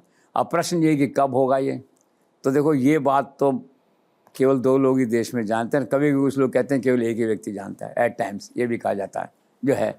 तो अब देखिए आइडिया तो बना हुआ है उनके मन में, और बहुत से लोगों के बारे में है कि ड्रॉप करना है और यंग जनरेशन को चांस देना है, यंग लोगों को आगे लाना है। संगठन में तो एब्सोल्युटली यंग लोग आएंगे, क्यों प्रेसिडेंट यंग आया वहाँ पे जो है। मुख्यमंत्रियों की बात है, मैंने सुना कुछ राज्यों में परिवर्तन करने का मन बन चुका है। अब प्रश्न ये है कि कंसेशन नहीं हो पा रहा नाम पे, किसको भेजें जो है, तो फिर लटक जाएगा। हर राज्य की अपनी अपनी सिचुएशन, अपनी समस्या है, उस कारण से भी डिले हो जाता है, दैट वे जो है। तो राज्यों मुख्यमंत्रियों का सुना था कि 3-4 मुख्यमंत्रियों के बारे में बात चलती है, लेकिन ये बात चल रही है 1-1.5 साल से, इसलिए कुछ कहा नहीं जा सकता। और वैसे भी क्या होता है, मुख्यमंत्री का बनना और हटना जन्म से जन्मपत्री पे होता है, भाग्य पे होता है, दैट वे जो है। तो फिलहाल मुझे नहीं दिखाई देता इमीडिएटली कि नरेंद्र मोदी मंत्रिमंडल में कोई भारी परिवर्तन करने जा रहे हैं। संगठन में करना मजबूरी है, संगठन में करेंगे, लेकिन वो भी कब होगा निश्चित तौर पे नहीं कहा जा सकता। मोटे तौर पे कंक्लूड कर सकते हैं, प्रधानमंत्री का मन है केंद्रीय मंत्रिमंडल में यंग ब्लड लाने का, नॉन परफॉर्मर्स को हटाने का, इसी तरह संगठन में जो है यंग लीडरशिप लाने का, 3-4 मुख्यमंत्रियों को बदलने का मन है। लेकिन उनका जो मन है वो एक्शन में कब कन्वर्ट होगा ये निश्चित तौर पे इस समय नहीं कहा जा सकता। सर 18 जून को 10 राज्यों की 24 राज्यसभा सीटों पर चुनाव है। बीजेपी ने दावा किया है कि 2/3 बहुमत से ज्यादा जीतेंगे वो। आपको ये दावा कितना सही लगता है सर? अभी इनमें तो मुश्किल है 2/3 का होना, चॉइस में, क्यों 11 सीटें हैं भाजपा के पास, अभी तो 2-3 सीटें और जोड़ देंगे ऐसा मुझे लगता है। और टोटल अगर देखें 245 हैं। आंकड़ा 2/3 का उस लेवल पे अगर करते हैं ऑल इंडिया तो समग्र रूप से तो 164 बनता है, वो अभी है नहीं, दैट वे है। जब तक अमित शाह है तब तक मेजोरिटी कोई ज़्यादा चिंता राज्यसभा में नहीं करनी चाहिए। जो ज़रूरी कानून होता है उसको लोगों को मैनेज करके करवा लेते हैं, सहमति ले लेते हैं उनकी, और राष्ट्र हित में उसको पास करवा लेते हैं। तो भाजपा कोई काम 2/3 बहुमत ने उनसे रुकेगा नहीं। इस तरह का कोई इक्का दुक्का परिसीमेंट टाइप कोई बात आए तो आए, बाकी और लेकिन ये जो चुनाव हो रहे हैं इसमें BJP will gain at least by 2-3 more seats, ऐसा लगता है। सर 18 मई को लोकसभा स्पीकर ओम बिरला के समक्ष प्रस्तुत हुई जस्टिस यशवंत वर्मा के ऊपर लगे आरोपों की जांच रिपोर्ट को आप कैसे देखते हैं, और क्या इस्तीफा देकर जांच से बचने की परंपरा का अंत हो गया है? एब्सोल्युटली। पहले परंपरा ये थी कि इस्तीफा दिया और चलो, मंजूर हुआ तो काम खत्म, कोई लाइबिलिटी नहीं आपकी। इसको बदला नरेंद्र मोदी सरकार के टाइम में, कहा कि नहीं जांच होगी, और जांच बाकायदा हुई। जज ने जाके बड़ी शालीनता के साथ लोकसभा स्पीकर के सामने रिपोर्ट को प्रस्तुत किया। लोकसभा स्पीकर ने इसको अप्रिशिएट किया कि बात सही है, प्रधानमंत्री ये कहना सही है, उनका विचार सही है कि ज़ीरो टॉलरेंस ऑन करप्शन जो है, और खाली इस्तीफा देकर आप नहीं बच सकते, बात सही है। ये हुआ, रिपोर्ट आई उनके सामने, जांच रिपोर्ट जो है आगे एक्शन के लिए गई है, दैट वे जो है। तो एक अच्छा इसका मैसेज गया कंट्री के अंदर जो है, प्राइम मिनिस्टर के लिए अच्छा मैसेज गया है, लोकसभा स्पीकर के लिए अच्छा मैसेज गया है। जुडिशरी वाले भी बाय एंड लार्ज तो इसको मानते होंगे कि बहुत कुछ हुआ था, उसमें बड़े आरोप लगे थे, तो भाई जाँच वाँच तो होनी चाहिए इनकी जो है। तो it's a good move, good start, good beginning. Sir पिछले दिनों सीजेआई सूर्यकांत की जो टिप्पणी थी, कॉकरोच टिप्पणी, उन युवाओं के लिए जो फर्जी डिग्रीधारी हैं, उनको लेकर की गई टिप्पणी की आड़ में कुछ लोग देश के युवाओं को भड़काने की कोशिश कर रहे हैं। इस पूरे घटनाक्रम को आप कैसे देखते हैं? देखो ये चाय के प्याले में तूफान जैसा था, ख़त्म हो जाएगा। बाकी सबसे गंभीर बात ये आपने कही कि क्या बाहर के लोग देश को तोड़ना चाहते हैं, बाहर के लोग युवकों को भड़काना चाहते हैं, तो इस संभावना से इनकार नहीं किया जा सकता। तो इस सारी कहानी का जो खलनायक बना वो एक पॉलिटिकल व्यक्ति है, उसके आप पार्टी से रिलेशन थे, आपका जो आईटी का हेड है वो था वहाँ पे जो है। फिर कहते हैं कि 2019 में पूना में कोई इस तरह का पुलिस में केस दर्ज हुआ था कि उसके ISI से रिश्ते हैं जो है, तो उसका चरित्र संदिग्ध है। वो एक सामान्य युवक नहीं है कि सामान्य युवक ने देखा, और CJI ने बात की थी वो इस संदर्भ में थी नहीं। उन्होंने तो कहा था फर्जी डिग्री लेके लोग जो घूम रहे हैं, और फैक्ट है फर्जी डिग्री रास्ता में देखें, नकल करने वाले कितने लोग पकड़े जा रहे हैं, फर्जी एग्ज़ाम पास करने वाले कितने लोग पकड़े जा रहे हैं, कितने लोग नौकरी से हटाए गए, कितने लोग जेल भेजे गए अकेले में राजस्थान में, मैं आपसे कहता हूँ। तो CJI का जो कमेंट था बिल्कुल नेचुरल था एक तरह से, और लाइट मोड में था कि इस तरह से कॉकरोच की तरह आ रहे हैं। तो ये जो पर्टिकुलर संदर्भ था ये फर्जी डिग्री वालों के रेफरेंस में था कि फर्जी डिग्रियां लेके नकल करके लोग पास हो जाते हैं और फिर कॉकरोच की तरह मंडराते हैं, ठीक है ना। इसका न्यायपालिका से, किसी से, एडवोकेट से, किसी से कोई ताल्लुक नहीं था, दैट वे जो है। और उस व्यक्ति को पता नहीं क्या सूझी तो उसने कर दिया तो कुछ ताकतें निश्चित तौर पे एक्टिव होंगी क्योंकि ये पता लगा मुझे कि वो जो उसके व्यूज़ आए हैं 2 करोड़ 18 लाख या जो जितने चल रहे हैं, उसमें इंडिया के बताते हैं केवल 13% लोग हैं। तो बाकी लोग कहाँ के हैं भाई? कोई चाइना का, कहाँ का है? तो आप जानते हैं कि सोशल मीडिया को मैनेज भी किया जाता है। तो कोई आश्चर्य नहीं है कि उसने जैसे काम किया बड़ी ताकतें जुड़ गई हैं उसके साथ। चाहे वो उसने खुद ने आज बयान दे कहा कि मेरा कोई लंका और बांग्ला और दूसरा नेपाल की तरह मेरा कोई वो नहीं था, और मैंने तो ऐसे अपने स्वतंत्रता का उपयोग किया था, जो भी किया था। लेकिन उसका जो चरित्र है, उसका जो बैकग्राउंड है, उस संभावना से इनकार नहीं किया जा सकता कि कुछ भारी लोगों ने इस मुद्दे को उठा लिया। और फिर ये वही बात होती है, देश को तोड़ने की कोशिश तो लोग करती हैं ना, वो चाहे यहाँ हो चाहे विदेश में हो, लोग मौके की तलाश में रहते हैं ना एम्बेरस करने के लिए। तो देश की लीडरशिप को, जुडिशरी की लीडरशिप को एम्बेरस करने का एक इस तरह का अवसर उन्होंने क्रिएट किया था, जो वही बात होता है ना कि चाय के प्याले में तूफान, विद इन 24 आवर्स सेटल हो जाएगा। But unfortunate. और दूसरा क्या सबसे अच्छी बात है कि सरकार ने कदम कठोर उठाया। Government was very active, government was very alert, जो है उन्होंने कदम उठाया, उसके ट्विटर को बंद किया, और आगे भी इन्वेस्टिगेशन होगा देखने का इसका बैकग्राउंड क्या है क्या नहीं है। कुल मिला के कहा जा सकता है कि लाइट मूड में की गई एक टिप्पणी को एक व्यक्ति ने इस तरह का आधार बना दिया जिसमें ऐसा लगा कि देश के युवाओं में बड़ा भारी आक्रोश है। ऐसा कुछ नहीं है। तो ठीक है, now it will die its natural death. Sir, BRICS राष्ट्रों के विधि मंत्रियों का 21-22 मई को गांधीनगर गुजरात में केंद्रीय विधि मंत्री अर्जुन मेघवाल की अध्यक्षता में हुए सम्मेलन की आखिर इसका मैसेज क्या था? इसका मैसेज है, सम्मेलन बेसिकली टेरर पे था, काउंटर टेरर स्ट्रैटेजी डेवलप करनी है। Arjun Meghwal is a competent law minister, ठीक है। उन्होंने सम्मेलन आयोजित करवाया, खुद उसकी अध्यक्षता करी, और उसमें टेरर का ये प्रस्ताव पास हुआ कि टेरर में विशेष तौर पे जो है अगर देखा है तो terror financing is a very serious subject, money laundering, cyber crime, इतने सीरियस इश्यूज़ पे इतने राष्ट्रों के लोग आए, बैठे यहाँ पे, और भारत के कंसर्न को उन्होंने शेयर किया। पहलगाम और कश्मीर की घटनाओं की निंदा की उन्होंने। ये इंडिया का डिप्लोमेटिक गेन था। This time cuts Arjun Meghwal, क्यों सारा ये शो उनका आयोजित किया हुआ था। तो एक अच्छा प्रयास था। टेरर के खिलाफ एक माहौल बन रहा है देश में, संसार में बन रहा है। We should appreciate it.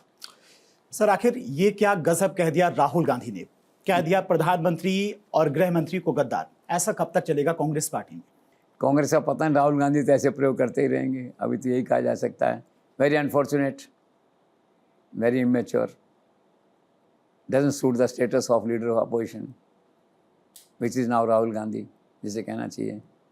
सब लोग जिसे कहना चाहिए कि एकदम से किंग करते हुए म्यूट हैं कांग्रेस के लोग भी, क्या बोलें और क्या नहीं बोलें। बीजेपी ने ज़रूर कहा, उनके अध्यक्ष ने, कि राहुल नहीं है, राहुल है। ये पॉलिटिकल भाषा है, वो तो कहेंगे, दैट इज है। अनफॉर्चुनेट है, इमेच्योर है, और ऐसी घटनाओं के कारण से ही फिर कभी कभी लगता है कि राहुल असेट हैं, लेकिन राहुल कांग्रेस में लायबिलिटी भी हैं। तो सब लोग परेशान हैं, समझ नहीं आता क्या करें। कांग्रेस बिना राहुल के भी नहीं है और राहुल के साथ भी नहीं है, तो क्या किया जाए। और कांग्रेस का क्या होगा? अभी चुनाव में तो कांग्रेस की पिटाई हुई है। अगले साल 2027 में चुनाव होने वाले हैं। यूपी है, उत्तराखंड है, पंजाब है, गोवा है, मणिपुर है। नवंबर के अंदर फिर हिमाचल और गुजरात आ जाएंगे। ये बात ज़रूर है कि केरल में जो कांग्रेस सरकार बनी है, इसमें राहुल गांधी ने काम किया। इस बात के लिए उसकी प्रशंसा होनी चाहिए कि वो वहाँ पे केरल में उसका रोल था। हालांकि लोकल लीडरशिप से सब कुछ था, लेकिन फिर भी उन्होंने काम किया। और सबसे बड़ी बात यह है, उन्होंने कोई कंट्रोवर्शियल बयान नहीं दिया वहाँ पे, कोई नया बखेड़ा खड़ा नहीं किया। ठीक से आए, ठीक से गए वहाँ पे जो है। लेकिन अब ये जो चुनाव आ रहे हैं, इसमें कांग्रेस कहाँ है? मुझे तो नहीं दिखाई देती। हिमाचल में है थोड़ा बहुत, हिमाचल में कॉम्पिटेंट चीफ मिनिस्टर है। पहले झगड़ा हुआ था, 6 लोग छोड़ के चले गए थे बीजेपी में, फिर चुनाव लड़ा, वो भी हार गए वहाँ से। अब सरकार स्थायी है, तो हिमाचल में ज़रूर कांग्रेस रिपीट हो सकती है, ऐसी संभावना जो दिखती है मोटे तौर पे। आज 1 साल पहले जो दिखती है, 1 साल बाद क्या होगा, और उसमें फिर अमित शाह क्या रणनीति बनाएंगे, वहाँ कितने दिन कैंप करेंगे, क्या होगा, वो सब बातें आने वाले कल की हैं। लेकिन एट द मोमेंट ये है कि दिस टिप्पणी of Rahul was very unfortunate, and Congress धीरे धीरे शने शने और गिराव की ओर, जैसे कहना चाहिए डिक्लाइन की ओर जा रही है। इसे रोकने की आवश्यकता है। कौन रोकेगा? बहुत मुश्किल है। Let's see. सर, क्या आपको ऐसा लगता है कि केरला में मुख्यमंत्री के चयन में राहुल और सोनिया से ज्यादा प्रियंका चली? ऐसा सुना जाता है। वायनाड से वो एमपी हैं, केरल की राजनीति में उनका दखल है। और दूसरा, she was talking sense this time जो है, वहाँ जो व्यक्ति बना है वो ग्रास रूट लीडर है। तो सतीश पिछली बार जो है 7-8 बार चुनाव जीत चुका है, लीडर अपोजिशन था वहाँ पे। और जो दूसरे लीडर हैं वहाँ पे रमेश चन्नीथला जो है, जिन्हें होम मिनिस्टर बनाया गया है, वो और सतीश एक साथ थे दोनों जो है। उनका मन था कि इस बार दिल्ली की नहीं सुनेंगे, यहीं के हिसाब से करेंगे, दैट वे जो है। तो इस प्रकार से कुल मिला के क्या है कि वो केरल के चयन हो गया, इम्प्रेशन ऐसा बना कि प्रियंका गांधी की चली है, दैट वे जो है। तो मान लीजिए प्रियंका गांधी की चली है एक प्रकार से, घर में 3 पावर सेंटर हैं, तो इम्प्रेशन ये है कि उनकी चली है। सर, केरल में मुख्यमंत्री की दौड़ से बाहर हो जाने के बाद कांग्रेस में क्या भविष्य है केसी वेणुगोपाल का दिल्ली में? इस अनसर्टेन पर कांग्रेस चूँकि स्टेटस को की पार्टी है, इस समय को बड़े फैसले होते नहीं हैं, क्योंकि घर में 3 पावर सेंटर हैं, तो यूनानिमस चॉइस हो नहीं पाती है। तो लगता तो ये कि वो वही रहेंगे, बाकी उनके परिवर्तन की चर्चा जरूर है। उसका मुख्य कारण ये है कि मुख्यमंत्री बनना चाहते थे तो उन्होंने लॉबिंग की, इसके लिए कोशिश की। ये बात सोनिया, राहुल, प्रियंका किसी को अच्छी नहीं लगी। घर का आदमी करता है तो लेकिन वो क्या करते, मुख्यमंत्री हर व्यक्ति बनना चाहता है, उनका कोई दोष नहीं है, एमएलए उनके साथ थे, ठीक। तो दैट वे देखा जाए कि डेमोक्रेटिक प्रिंसिपल बनाया था पार्टी ने कि जिसके साथ विधायक मुख्यमंत्री बनेगा, पार्टी ने खुद उसको तोड़ा, क्योंकि विधायकों का बहुमत इनिशियली इसके साथ था, केसी वेणुगोपाल के साथ था, वो नहीं हुआ। तो अब क्या है कि वो बड़े इंपॉर्टेंट पोस्ट पे हैं, फिर भी अगर वो हटते हैं तो सवाल है कौन। तो नेचुरल चॉइस तो अशोक गहलोत हैं, लेकिन अभी गेट नॉट नॉन कांग्रेस का मतलब किस तरह का एटीट्यूड है, क्या है। उसमें पार्टी अध्यक्ष का मौका था, वो चला गया हाथ से उनके जो है। अब वो मिलता है किस तरह से क्या है। बाकी the best choice at the moment एक सीनियरिटी के लेवल पे या मैच्योरिटी के लेवल पे है तो उनका बनता है। उसके बाद फिर मैंने सुना है कि पायलट की बात चल रही है कि उत्तर भारत से हिंदी बोलने वाला पिछड़ी कास्ट का एक व्यक्ति वहाँ पे जो है वो लाया जाए। लेकिन कुछ लोग कह रहे हैं कि भी राहुल गांधी ने पायलट को राजस्थान के लिए रख रखा 2028 का चुनाव लड़ाने के लिए, दैट वे जो है। तो यू नेवर नो। उसके बाद में फिर कहते हैं कि वो जो छत्तीसगढ़ के थे चीफ मिनिस्टर बघेल, उनको यहाँ लाया जाए, वो बिजी हैं 2028 के चुनाव में, वहाँ लड़ेंगे जा करके। डी शिव कुमार एक ऐसे हैं कि अगर वहाँ से हटते हैं, मान लो वो मुख्यमंत्री हो ही रहते हैं, सिद्धारमैया अभी जो हैं और स्पेयर होते हैं, तो प्रभावशाली आदमी आ सकते हैं, लेकिन लगता नहीं है। और इसी उधेड़-बुन में लगता है मुझे ये केसी वेणुगोपाल ही चलते रहेंगे, ऐसा लगता है एट द मोमेंट जो है।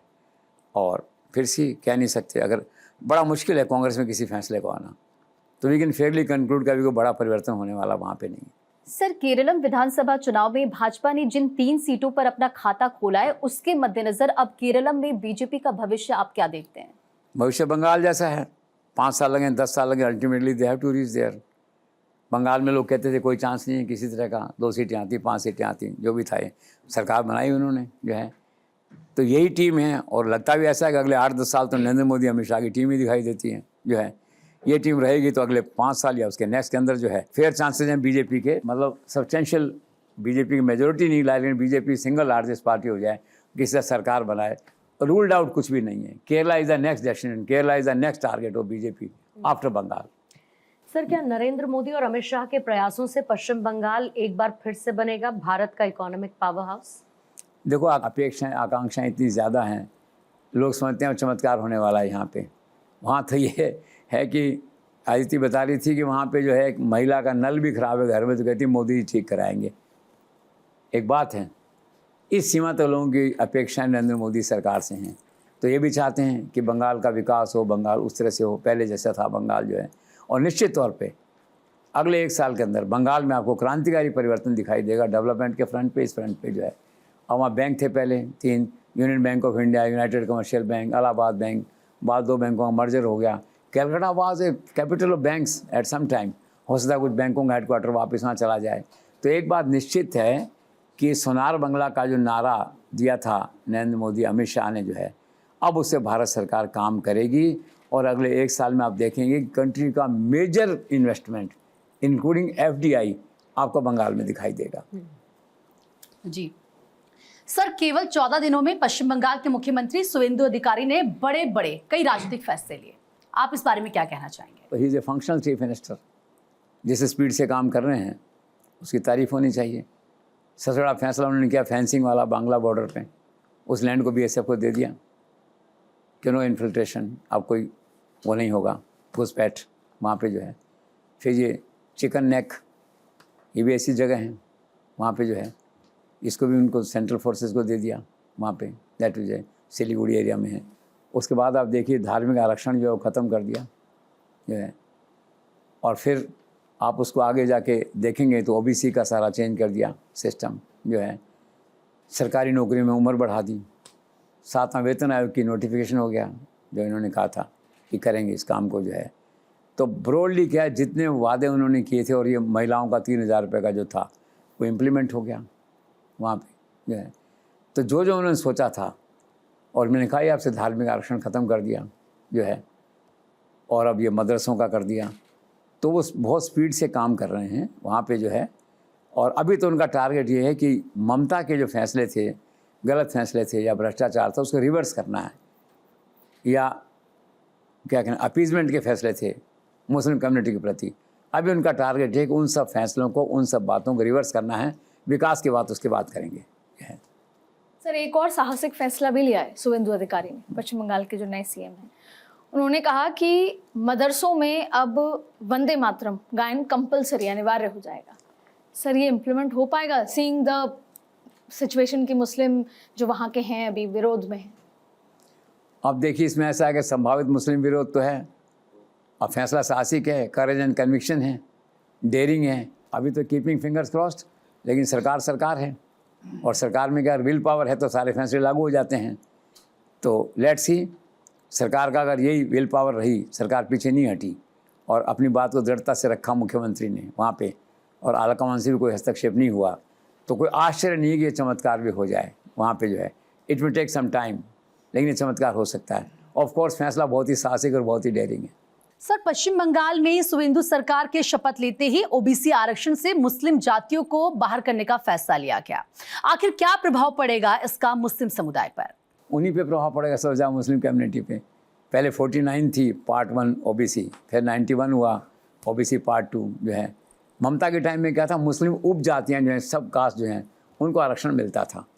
आरक्षण था 17%, अब घट के हो गया 7%। वहाँ पे जो है 7% होते ही आरक्षण जो है ऑटोमेटिकली ख़त्म हो जाएगा। और एक रास्ता है सरकार के पास में, क्योंकि हाई कोर्ट में केस था, हाई कोर्ट ने कहा 7% से ज़्यादा आप आरक्षण नहीं दे सकते। तो government is simply implementing high court mandate which Mamata Didi was not implementing. इतना सा हुआ है। तो फेस वैल्यू पे कोई इरेगुलर नहीं है, लेकिन at the end of the day Muslim आरक्षण ओबीसी का ऑलमोस्ट खत्म हो गया। सर, मैंने सुना कि पश्चिम बंगाल में भाजपा सरकार के आने के बाद भाईपो टैक्स समाप्त कर दिया गया। क्या थी ये भाईपो टैक्स? ऐसी चर्चा है वहाँ पे कि कहते हैं भुआ भतीजा टैक्स के नाम से फेमस था। वहाँ पे हाईवे पर ट्रक गुजरते हैं, चेक पोस्टें होती हैं, आरटीओ वाले पैसे लेते हैं, कुछ लोग करते हैं, शिकायतें आती हैं, पकड़े भी जाते हैं, पुलिस वाले पकड़े जाते हैं। इन्होंने एक समानांतर व्यवस्था ऐसा सुना है कि बना ली थी कुछ लोगों की, टीएमसी के वर्कर्स ने अपनी चेक पोस्ट बना ली होगी वहाँ पे जो है। तो जो भी ट्रक निकलते हैं, अब ट्रक वालों का तो ऐसा है कि उनको हर चेक पोस्ट से पैसे देने हैं, उनको ट्रक चलाना है, बिजनेस करना है, तो यहाँ भी देते होंगे। परेशान थे लोग, सरकार की बदनामी भी होती थी बाद में जो है। तो ये सरकार ने एक ऐसा आते कदम उठाया, पॉपुलर मूव है सरकार के फ्रंट पे। तो ऐसा जो टैक्स था, जो माना जाता था कि अभिषेक बनर्जी और उसके नाम से टैक्स ले जाता है, वैसा ख़त्म कर दिया। जी सर, बंगाल चुनाव में अपने आप को पुष्पा कहने वाले टीएमसी के बेहद पावरफुल नेता जहांगीर ने ऐन वक्त पर सर अपने निर्वाचन क्षेत्र फाल्ता से एक दिन पहले मैदान छोड़ दिया। क्यों? केसेस तो बहुत होते हैं ऐसे लोगों के खिलाफ, और एनकाउंटर हो भी जाते, यूपी में होते हैं ना, हो भी जाते हैं। एनकाउंटर इसलिए चल जाते हैं पब्लिक में भी, लोगों को पता होता है कि आदमी प्रूवन वो है, क्रिमिनल बैकग्राउंड का आदमी है, या प्रूवन गुंडा है, या प्रूवन बदमाश है। तो भाई पब्लिक की सहानुभूति उस एनकाउंटर के साथ भी हो जाती है एक तरह से, नहीं ठीक हुआ ही, दैट वे है। कोर्ट कचहरी चलते रहते हैं, वो अलग बात है। तो मुझे तो ऐसा लगा उसको ये डर हो गया होगा अजय कुमार शर्मा है किसी और का, कि मेरे खिलाफ भी बहुत सारे केसेस हैं और कहीं ऐसा नहीं हो जाए, तो पीछे हट गया। I think this may be the reason, ऐसा मुझे तो यही लगा इसमें जो है। सर, ऐसी चर्चा है कि टीएमसी की 8 से 9 महिला सांसद पार्टी छोड़कर बीजेपी ज्वाइन कर सकती हैं। इसे लेकर आपका क्या आकलन है? देखो, क्या जो आदमी गिरता है, गिरने की सीमा नहीं होती। ममता दीदी का ग्राफ गिरा हुआ है, अभी कोई सीमा नहीं, कोई भी छोड़ के जा सकता है, कोई भी आ सकता है। तो रूल्ड आउट नहीं है कि ये लोग चले जाएं। इमीडिएटली नहीं हो रहा है ऐसा 5-10 दिन में कोई, लेकिन ऐसा मूव मैंने सुना कि हर पार्टी विभाजन की ओर है। मूव तो ये कि 1/3 लोग एमएलएज भी निकल सकते हैं एट ए टाइम। अब निकलेंगे कि नहीं निकलेंगे पता नहीं, लेकिन अभी क्या है, अभी ममता ग्राफ डाउन है, लोग साथ छोड़ रहे हैं। अभी 80 लोग हैं, देखिए एमएलएज हैं। तो विधानसभा विरोध प्रदर्शन था, 12 आदमी पहुँचे वहाँ ममता के कुल जो है। उन्होंने फ़ोन किया तो लोग उनके घर में मिलने नहीं गए शाम को एक तरह से। तो क्या है कि विभाजन है। अभी नगर निगम को आज बता रहे थे कि पता नहीं कितने लोगों ने इस्तीफ़ा दे दिया वहाँ से, और नगर निगम में लोग दफ्तर नहीं जा रहे हैं। बहुत से लोग क्या है कि वो कर्मचारी विरोध कर रहे हैं वहाँ पे, कुछ लोगों में कुछ और डर बैठ गया है। तो क्या है कि ये टूटन की ओर है, डिक्लाइन की ओर है टीएमसी। तो जब पार्टी डिक्लाइन पे होती है तो उसके टुकड़े भी हो सकते हैं, रूल आउट नहीं किया जा सकता।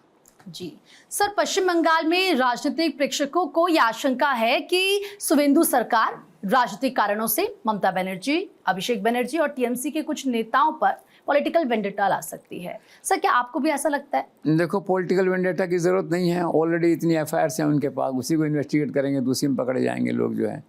अभी था ही कि जो पोस्ट पोल वॉयलेंस के केसेज हैं 30-35 की एफआईआर थी, तो सरकार ने रीओपन कर दी हैं। बहुत सारे उसी चपेट में आ जाएंगे।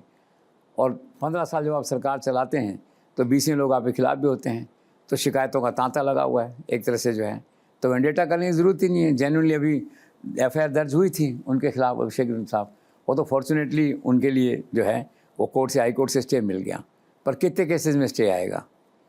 तो आगे चल करके अभिषेक बनर्जी सहित जो टीएमसी के बड़े लीडर हैं, किसी न किसी केस में उनकी गिरफ्तारी की संभावना से इनकार नहीं किया जा सकता, क्योंकि बहुत सारे केसेस पेंडिंग हैं।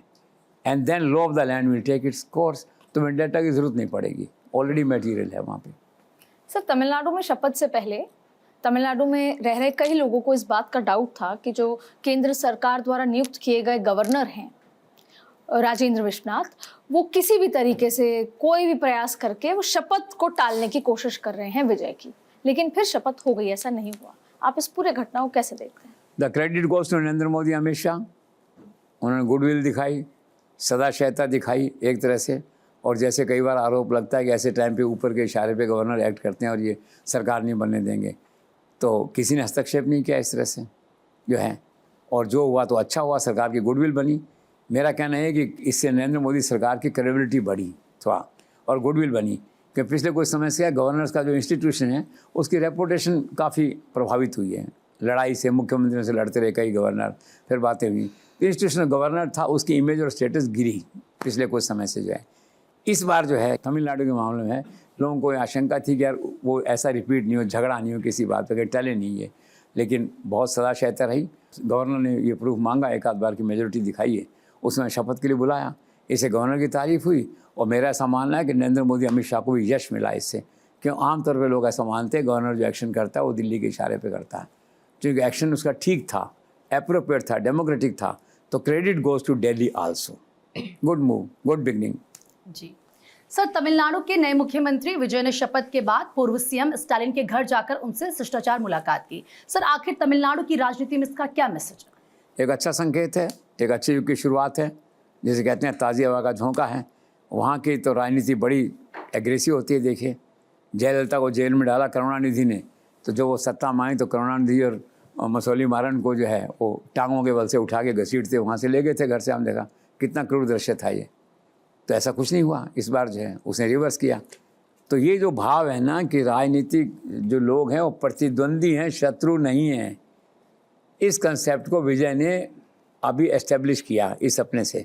आप देखिए, आसाम में शपथ हुई, विपक्ष का कोई आदमी नहीं गया, बंगाल में विपक्ष का कोई आदमी नहीं गया वहाँ पे जो है।